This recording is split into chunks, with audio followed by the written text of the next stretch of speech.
বিসমিল্লাহির রহমানির রহিম। প্রিয় দেশবাসী, আসসালামু আলাইকুম।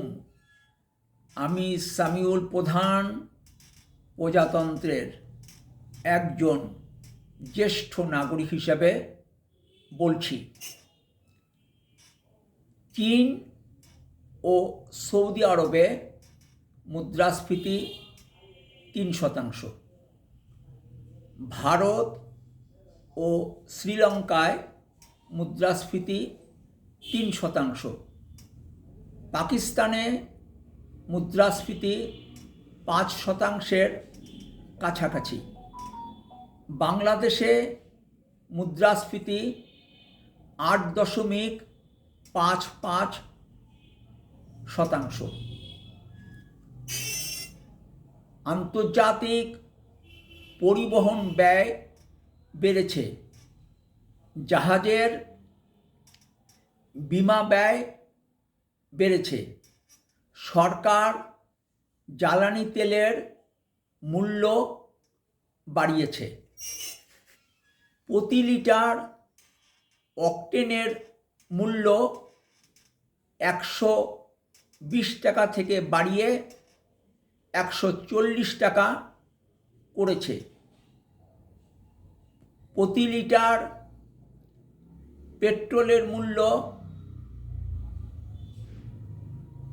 116 টাকা থেকে বাড়িয়ে 135 টাকা করেছে, প্রতি লিটার কেরোসিনের মূল্য 112 টাকা থেকে বাড়িয়ে 130 টাকা করেছে, প্রতি লিটার ডিজেলের মূল্য 100 টাকা থেকে বাড়িয়ে 115 টাকা করেছে,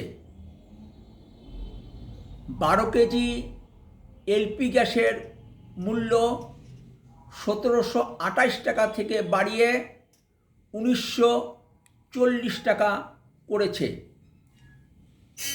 অকটেনের মূল্য 17% বাড়ানো হয়েছে।